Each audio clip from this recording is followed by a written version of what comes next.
एक सवाल पूछूं की भलाई के लिए आपने पार्लियामेंट में पास की हो। रजा साहब, एक सवाल पूछूं आपसे। मैं आपसे सवाल करना चाहता हूं, सुधांशु जी उसके बाद जवाब देंगे। देखिए, आप कह रहे हैं मैंने आई बमबारी की, ये वो, फिर कहा आपने कि ये सब नहीं होनी चाहिए, हिंसा नहीं होनी चाहिए, ये नहीं होनी चाहिए, गाड़ियाँ तोड़नी नहीं चाहिए, भगवा झंडे को लहराना चाहिए, इसको उतारना नहीं चाहिए। मगर आपने मूल मुद्दे पर का जवाब ही नहीं दिया कि भगवा झंडे को लहराया, वहाँ पे उतारा क्यों गया? ये मानसिकता क्या है इन लोगों की कि भगवा झंडे को उतारो, फिलिस्तीन का झंडा उठाओ? मूल मुद्दा वो है ना, यानी कि इनको प्यार है फिलिस्तीन के झंडे के साथ और इनको नफरत है भगवा झंडे के साथ।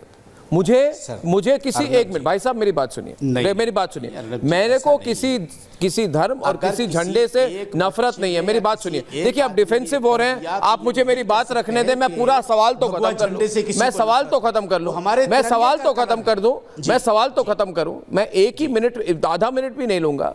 देखिए, मैं हिंदू हूं, मैं सनातनी हूं, मुझे समझाया जाता है हिंदू धर्म में कि भाई किसी को काफिर मत मानो। हिंदू धर्म में बताया जाता है किसी को काफिर मत मानो, है ना। खुले दिल से सबका आप रिस्पेक्ट करो सबको, है ना। किसी के तरफ नफरत की नज़रों से मत देखो। मगर मैं आपसे पूछ रहा हूँ रजा साहब, उन तस्वीरों को दिखाकर कि उस तस्वीर में मुझे यही लग रही है कि वहाँ पे जो लोग हैं उनको भगवे से बहुत नफरत है। और वक्फ का आंदोलन और भगवे से नफरत, इन दो चीज़ों पे लिंक क्या है भाई, मुझे समझाइए। आप कह रहे हैं वक्फ पर आप प्रोटेस्ट कर रहे हैं, मगर भगवे से नफरत क्यों है? आपकी बात का जवाब दूं? भगवा से नफरत क्यों है? बात का जवाब हाँ बताइए ना, भगवे के नफरत पे बताइए। एक मिनट, भगवा ने क्या किया? बहुत अच्छा, मुझे ये बताइए अर्नब जी। हाँ जी बोलिए। आप तो हिंदुस्तान के बहुत बड़े पत्रकारों में आपका नाम आता है। अभी आपने देखा ना, इलाहाबाद पे एक दरगाह पे लोग चढ़ करके हरा झंडा उतार के भगवा लहरा दिया था, वो उसकी भी तो तस्वीरें दिखाइए ना आप।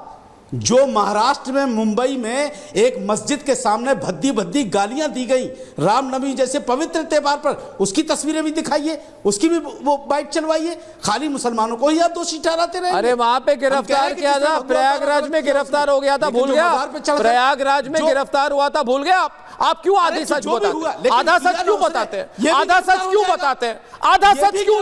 ये आधा सच क्यों रजा साहब? ये आधा सच क्यों? ये जो गुस्सा है आप में, ये गुस्सा कहाँ था जब पालघर में साधुओं को पकड़ के मारा था? कहाँ थे आप उस समय जब मेरे साधु को मारा गया?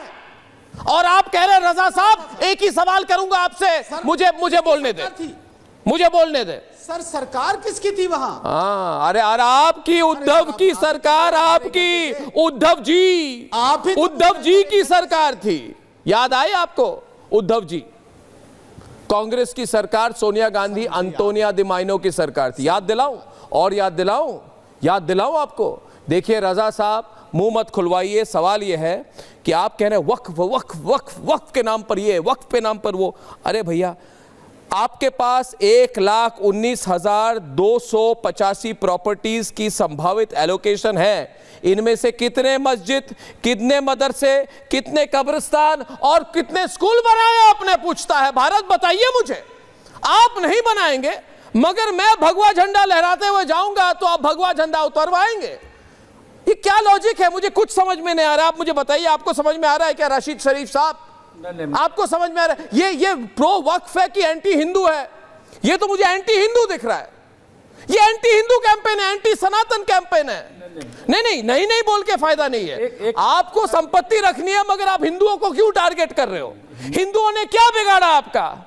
उस हिंदू बस ड्राइवर ने क्या किया? उस हिंदू बच्चे ने क्या किया जिसने मुंबई में भगवा झंडा लहराया?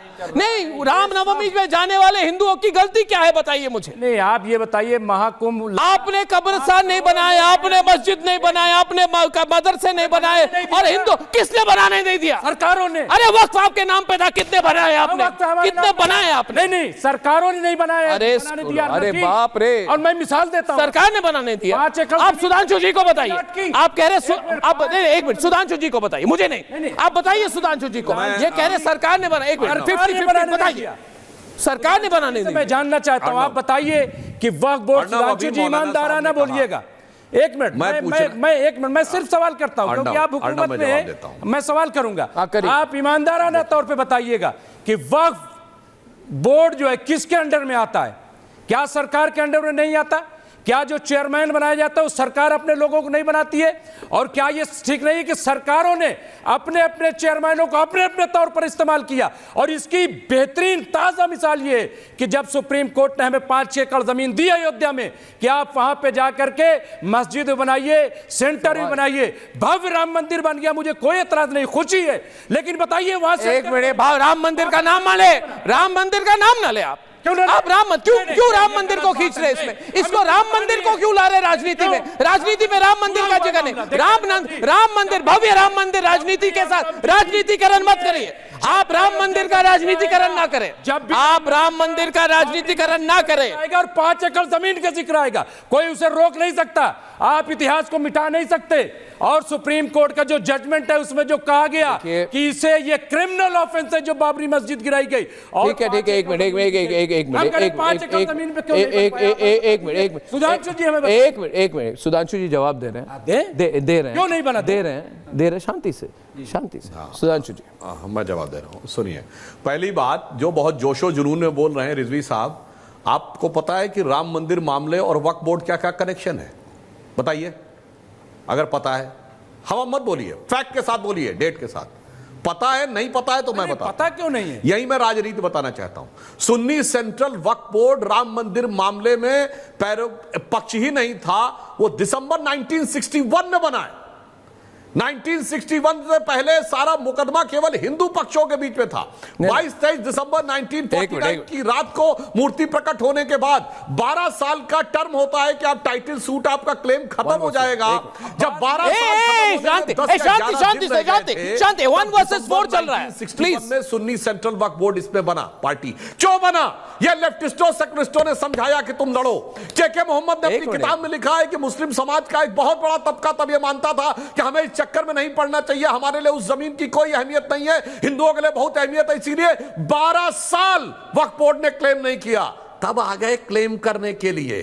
और उसके बाद आज मैं बताना चाहता हूं, मौलाना अंसार रजा ने कहा, भोले भाले मुसलमान तुम्हें अंसार रजा जी सुन लीजिए, अंसार रजा जी, कि ये हिजबुल्लाह और हमास के पोस्टर लेकर कौन सा भोलापन दिखा रहे हैं?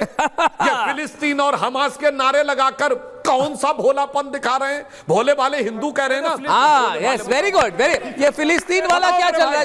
रजा साहब जवाब देंगे, रजा साहब जवाब दें। 4 नहीं बोल सकते, एक बार रजा साहब जवाब देंगे। आप इंटरप्ट ना करें ना, सुधांशु त्रिवेदी को रजा साहब जवाब देंगे। रजा साहब, अरे भाई आप रजा साहब, आपसे सीनियर है, उनकी बात सुनिए। बहुत देर आप चिल्ला चुके इधर उधर, पूरी बात सुनिए। एक मिनट, पूरी बात सुनिए।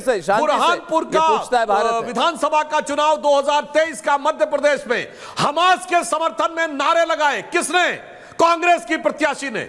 वोट जिहाद शब्द यूज किया गया 2024 में, तब तो वक्फ बोर्ड नहीं था मेरे भाई। हिजबुल्लाह के लिए श्रीनगर से लेके लखनऊ से लेके हैदराबाद तक रैलियां हुई, तब तो वक्फ बोर्ड का विषय नहीं था भाई। और जब फिलिस्तीन बोला गया पार्लियामेंट में, तब तो वक्फ बोर्ड का विषय नहीं था भाई। और मैं भोले भाले मुसलमान की तरफ से पूछता हूं, क्यों नहीं किसी मौलाना ने कभी बोला कि कश्मीर में हर जुमे की नमाज के दिन एक भीड़ निकलती थी पत्थरबाजी करती हुई? आपने क्यों नहीं कहा हमारे मुकद्दस मजहबी मुकाम का यूज किया जा रहा है मर्डर करने के लिए? इंस्पेक्टर अयूब पंडित का मर्डर हुआ, बताइए उलेमा काउंसिल ने क्या बोला हो? तब किसी भोले भाले मुस्लिम से आपने नहीं पूछा कि चरारे शरीफ जला दी गई, ये दरगाह जला दी गई, ये हमारे मजहब का अपमान था? तब क्यों नहीं चू बोला? अब किसी भोले भाले मुसलमान को क्यों नहीं बताया कि सबसे मुकद्दस मस्जिद मुसलमानों की हिंदुस्तान में है तो हजरत बल है, जहां मोहम्मद साहब का मुंह मुकद्दस रखा है, उस पे आतंकवादियों ने कब्जा कर लिया मेरे भाई। तब भी कोई नहीं बोला कि हमारे मुकद्दस मुकाम के साथ क्या हो रहा है। ये भोला समझ रखा है, क्या समझ रखा है? ये भोले भाले हिंदू की बात नहीं है, भोले भाले मुसलमानों के ऊपर नहीं, खुद बोलिए, खुद सुनिए। नहीं, रजा साहब कुछ तो बोले करने वालों का। देखिए, वरना मैंने आधा दर्जन उदाहरण गिनाए। एक मिनट, अभी मौका है रशीद शरीफ साहब का। रशीद शरीफ साहब जवाब देंगे। और ये बड़ी हॉट डिबेट चल रही है आज